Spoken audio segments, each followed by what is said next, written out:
Bonjour à tous, j'espère que vous allez bien, bienvenue dans l'émission qui n'a pas encore de nom. Aujourd'hui on s'attaque à un gros morceau du cinéma puisqu'aujourd'hui on va parler d'Inception, générique.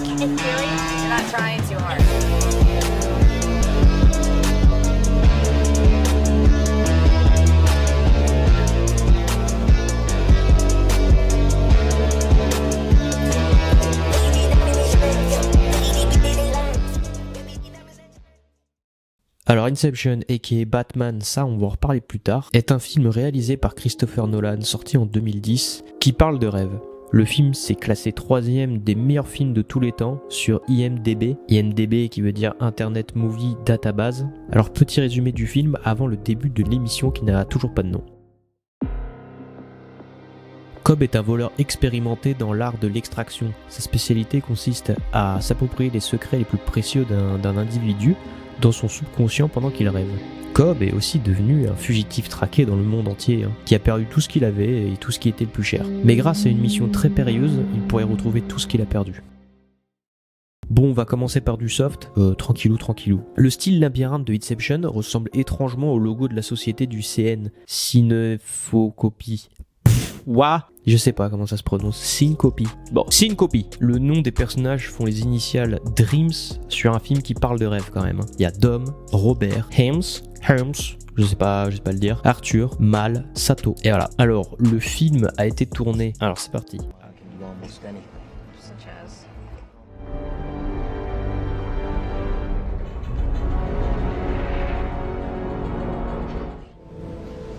But I need your help.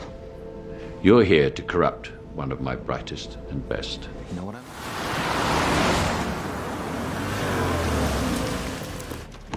Come on!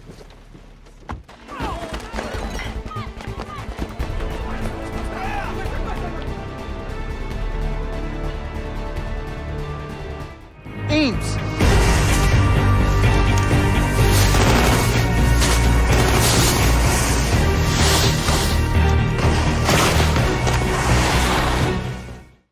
Bon, du coup, l'acteur principal, c'est Leonardo DiCaprio, alias Cobb dans Inception. Donc ça faisait l'unanimité pour tout le monde, ça y a pas de débat. Mais ça n'a pas été le même pour tous. Parce que James Franco était en pourparlers avec CN. Alors CN, c'est pas Cartoon Network, c'est Christopher Nolan. Ça va plus vite quand je le dis comme ça. Donc il était en pourparlers avec CN pour celui d'Arthur. Mais en raison de problèmes d'emploi du temps, ce fut finalement Joseph Gordon qui reprit le rôle. Un petit James Franco là, dans le rôle d'Arthur, ça aurait été pas mal. Mais bon, on l'aime quand même, notre Joseph. Alors dites-vous que CN, il avait imaginé le monde d'Inception 10 ans avant que le film y sorte. Et puis il avait déjà commencé à travailler dessus 10 ans aussi avant que le film sorte. Et en parallèle de ces films de foufou qui nous a sortis. Par exemple, déjà il y a les Batman avec Christian Bale. Il y a Le Prestige avec Christian Bale, encore une fois. Il y a Insomnia, pas avec Christian Bale du coup. Memento, il y en a plein. Alors, c'est un film, c'est un blockbuster. On s'attend à ce qu'il y ait beaucoup d'effets spéciaux et tout. Et c'est ça en fait, ce film, c'est qu'il y en a presque aucun qui a été utilisé. Il y a que 400 plans à effet, soit 5 fois moins pour un blockbuster de ce type.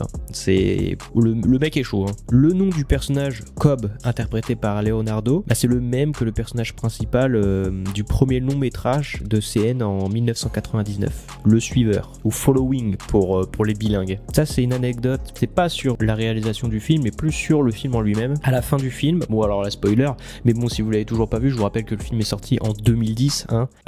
Durant tout le film, ils ont tous des espèces de porte-bonheur avec eux. Ils les utilisent pour savoir s'ils sont encore dans un rêve ou s'ils sont dans la réalité, parce que même eux à la fin ils savent plus. Et donc au milieu du film, on nous montre la toupie, c'est une petite toupie que Cobb a, et il a fait tourner. Et si elle s'arrête, ça veut dire qu'il est dans le monde réel, mais si elle continue de tourner, ça veut dire qu'il est toujours en train de rêver. Et il y avait, à la fin du film, bon je spoil, rien à foutre, à la fin du film, il retrouve ses enfants, nanani, il fait tourner la toupie, sauf que bon, vous savez, le monde du cinéma c'est sadique des fois, et du coup, ses enfants l'appellent, il se barre, et en fait, la fin du film c'est le plan sur la toupie, et ça s'arrête avant qu'on voit si la toupie s'arrête ou pas.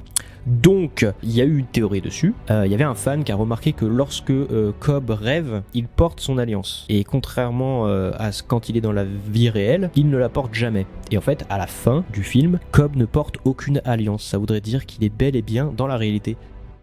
Le making of, la fameuse scène de l'hôtel où Arthur se bat contre un mec. L'hôtel semble tourner. Quand j'ai vu le film, je me suis dit c'est une caméra qui tourne sur un axe et puis voilà, en fait c'est la caméra qui tourne et c'est pas la pièce. Que nini. En fait ils ont monté une maquette mais gigantesque. C'était la pièce en elle-même qui tournait et pas la caméra. Voilà. Il y a plein de vidéos making of qui montrent cette maquette géante et vous verrez il y a plein d'autres trucs de malade dans ce film. Hein. CN c'est vraiment un crack. Donc je vous les mettrai dans la description. Au début, moi, quand j'avais vu cette scène, je me suis dit, c'est pas possible. C'est pas une maquette, c'est comme Tom Cruise qui saute d'un avion ou qui escalade le Burj Khalifa. Bah si, il le fait vraiment. Et pour finir, rappelez-vous, au tout début de la vidéo, je vous ai dit, Inception, c'est Batman. Pourquoi Batman? Eh bien, c'est simple, parce que la moitié des personnes qui jouent dans Inception jouaient dans les Batman de Christopher Nolan. La moitié, pas tous, mais quand même, il y en avait pas mal. Hein. C'est parti pour la numération. Alors dans Batman Begins, il y a Cillian Murphy qui joue l'épouvantail. Cillian Murphy, bah alors vous attendez pas à avoir un Cillian Murphy de Peaky Blinders là, c'est plus un Cillian Murphy victime. On a toujours Michael Caine qui joue Alfred, hein, donc dans tous les Batman il jouera Alfred. On a Joseph Gordon qui joue dans The Dark Knight Rise. Oh la vache, l'anglais. Marion Cotillard qui joue dans Inception et qui joue aussi dans The Dark. Oh là là, dans Batman, voilà, dans Batman, ça ira plus vite. Et il y a aussi Tom Hardy qui joue Bane dans Batman. Donc ça fait quand même pas mal de gens. Hein. Enfin bref, le budget, tenez-vous prêts, hein, 160 millions au box-office, 836,8 millions. Donc là, c'est plus un flop, hein. C'est pas un flop comme Blade Runner, là c'est pouh. Enfin voilà quoi, c'était Inception. Allez, bisous.